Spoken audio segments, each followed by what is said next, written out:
Hello friends, Odia corner YouTube channel रे आपण माननकु बहुत बहुत स्वागत। आज शनिवार सकाळर किछि ताजा खबर फटाफट देखि नियंतु।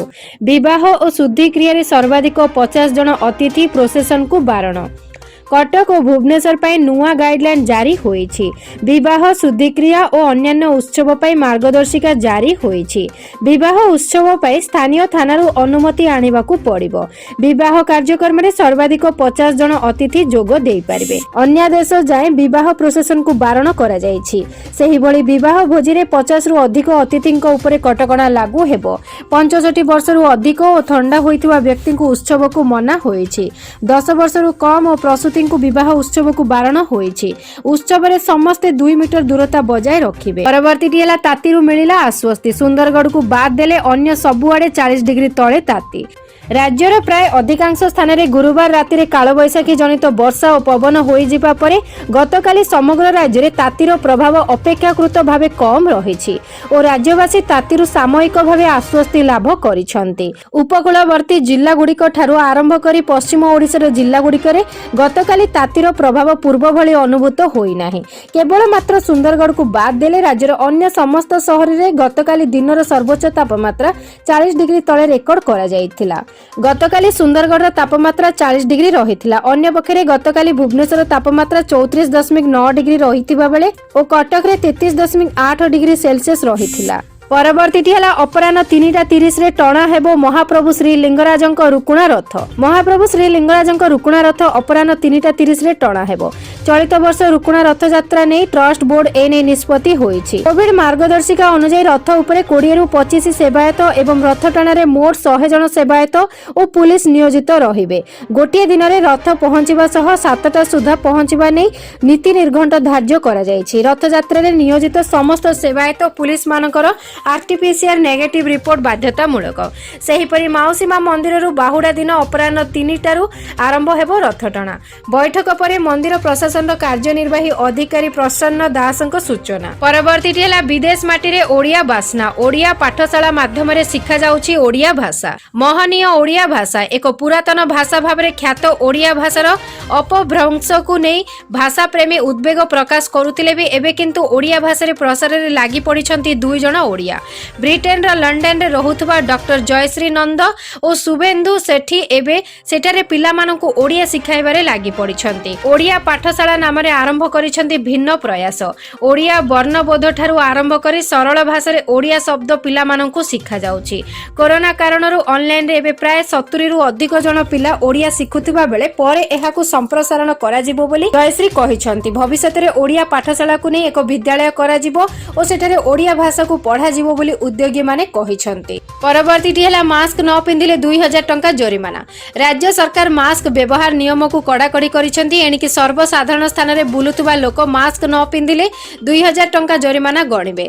सेही व्यक्ति द्वितीय थर मास्क पिंधि नथिले 5000 टंका जरिमाना देबे।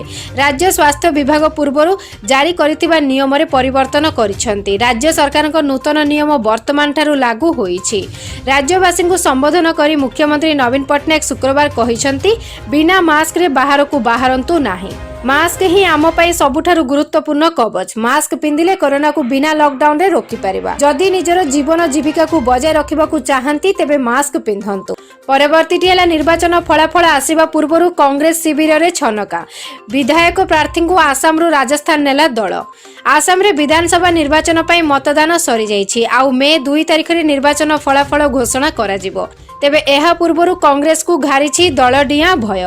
कांग्रेस टिकेट रे आसाम रे निर्वाचन लड़िथिबा प्रार्थी मानकु कांग्रेस एबे सुदूर राजस्थान रो जयपुर को नेइथिबा सूचना मिलिछि।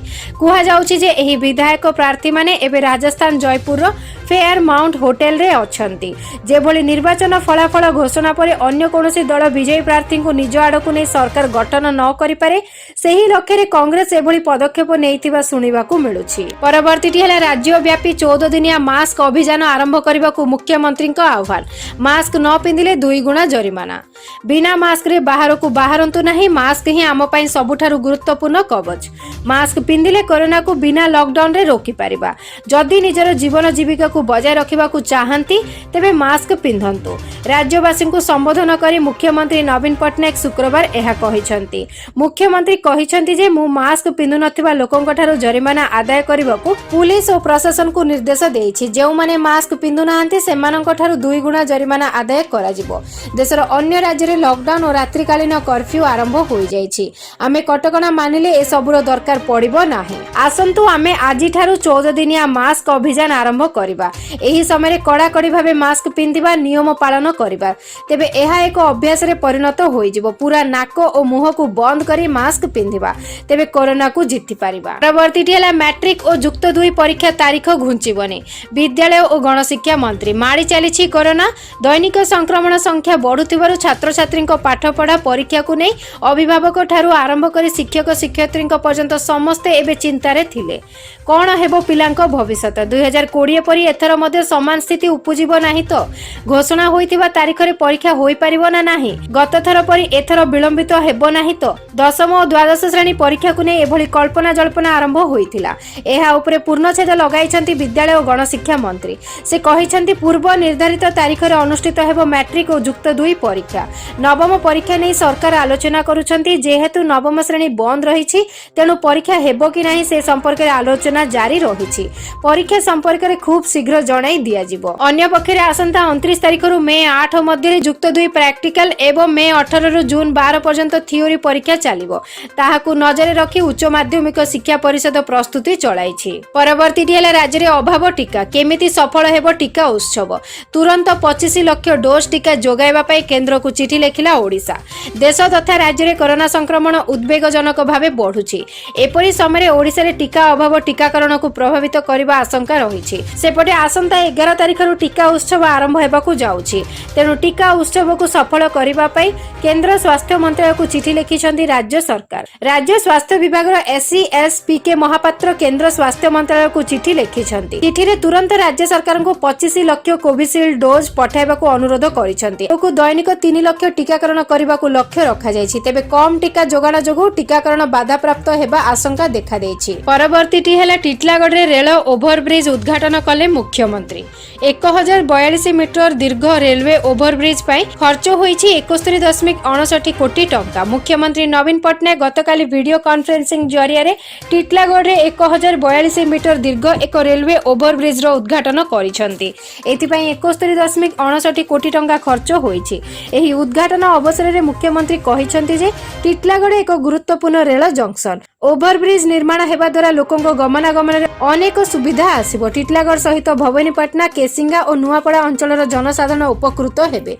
मुख्यमंत्री कहिथिले जे टिटलागढ़ सहरर व्यापक उन्नति राज्य सरकारक लक्ष्य। एही ROB सहित टिटलागढ़ रे आधुनिक बस स्टैंड स्विमिंग पूल महाराजा सागर पुनरुद्धार वर्ज्य जल विशोधन प्लांट एवं आहुरी अनेक उन्नतिमूलक कार्य जारी रहिछि। एही सबु गुड़िक ठीक समय संपूर्ण हेबो बोली मुख्यमंत्री आशा प्रकाश करथिले। भित्तिभूमि विकास आधार बोली मत प्रकाश करी मुख्यमंत्री कहिथिले भित्तिभूमिर विकास उपरे से सबुबेले गुरुत्व देई आसिछंती। ओडिशा आज भित्तिभूमि क्षेत्र रे एक अग्रणी राज्य होई पारिछि। परवर्तीटी हेला चमकाई देला गत 24 घंटा रे कोरोना संक्रमण। देश रे 1,31,000 नुआ मामला। ओडिशा रे गोटे दिन रे 1282 संक्रमित।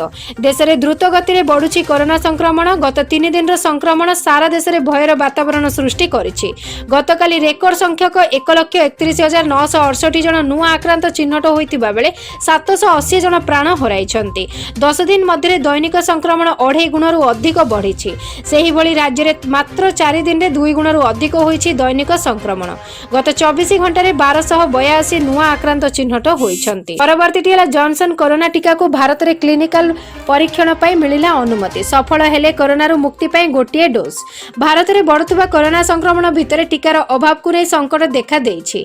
एहारी भितरे बहुराष्ट्रीय औषध कंपनी जॉनसन एंड जॉनसन रो कोरोना टीका को भारत रे क्लिनिकल परीक्षण पई अनुमति दिया जाइछि। एही टीका को गोटिए थर दिया जाई थाए। मिलितिबा सूचना अनुसार भारतीय औषध महानियंत्रक पक्षरु एही टीकार फेज 1 और फेज 2 परीक्षण पई अनुमति दिया जाइछि। टीकार उभय प्रतिषेधक क्षमता और निरापत्ता जांच पई परीक्षण करा जिवो।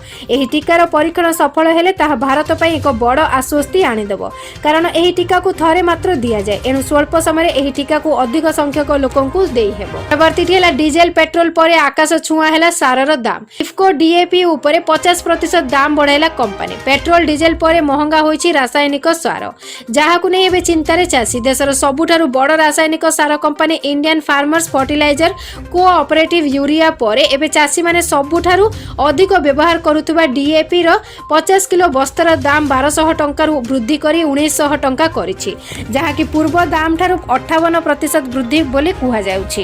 केवल डीएपी नुहे कंपनी तरफ पोटास सारर दाम भी वृद्धि करा जाइछि। सारर दाम वृद्धि फल चाष कार्य खर्चर परिमाण भी वृद्धि पाइबार संभावना देखा जाइछि, जहाकु नै आगामी दिन में चाषी माने सेमानक उत्पादित सामग्री सर्वनिम्न सहायक मूल्य वृद्धि करने सरकार निकट में दाबी कर संभावना भी वृद्धि पाई।